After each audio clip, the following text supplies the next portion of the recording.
I finish with the kitchen.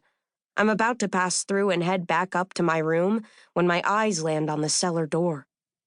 I know I should go down there too, to complete my final tour of this place. It's the only room that'll still be full.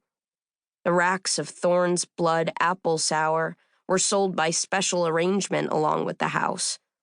But it's the one room in the manor I hate. Always have. I turn and head back upstairs. There's only one box left in my room, sitting like a little lost boat in the middle of the window seat. It holds all my art supplies and sketchbooks. I go to pick it up, glancing out of the window as I do. My room looks out over the blood apple orchard, the source of Thorn's blood apple sour, and all the money it took to build this place. In the center of it stands the peaked roof of the old pavilion, and seeing it reminds me that I still have one last important task to do before I leave. Beyond the orchard, I can see the flowing form of the river as it rushes to meet Burden Bridge, which sits right at the point where the river tumbles into a 60-foot waterfall. There's someone on the bridge. Burden Bridge is on our land. Ours for the next few hours, at least. So it's not some dog walker admiring the view. My skin prickles in warning, like it always does when I think I see someone out there. Is it? My breath catches, and I lean closer to the window. But it's not who I think it is. Only Uncle Ty. He's leaning against the waist-high guardrail that's attached to the low stone wall of the bridge, just staring out into the rising mist. Propping the box on my hip, I give a stoic nod to my room, then head downstairs and outside to where Bessie waits.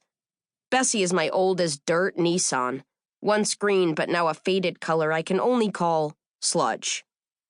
The back seat is already packed to the ceiling, so I put this last box on the front passenger seat, then crunch my way down the gravel path to the orchard.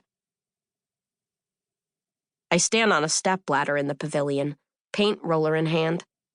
I've taken off my ever-present black gloves for this, hard to paint with them on, and the last throes of winter stealing in through the windows make the scars on my palms ache.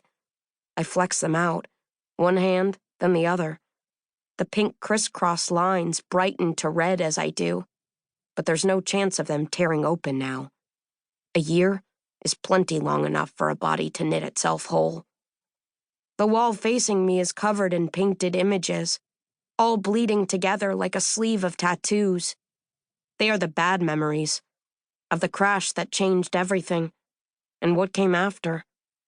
The ones Dr. Ehrenfeld suggested I write in a journal, as if that would scratch them out of my head somehow. But I've never been much of a writer. I take after Uncle Ty that way. Art is our thing. So I painted my memories on the walls inside the pavilion, because who the hell would ever see it but me? Except now some rando has bought my home, and I don't want a stranger stumbling across this little slice of my heart matter. I carried a can of black paint down here yesterday, meaning to cover over the mural, but I still wasn't ready to let go. Now I have no choice. For a second, I think I hear something. A voice? I peer through the window, even though it's pointless. The orchard is dense, dense, dense, grown wild as it raged against the disease that took hold last year. I still smell the blood apples, even though the branches are black and bare-knuckled now. The blight hit at the same time as a freak cold snap last May, leaving the trees covered in perfect ghost apples, the little icy cases showing where the fruit had once been. A shout rings out from somewhere nearby, sharp and curse-shaped, though I can't make out the words.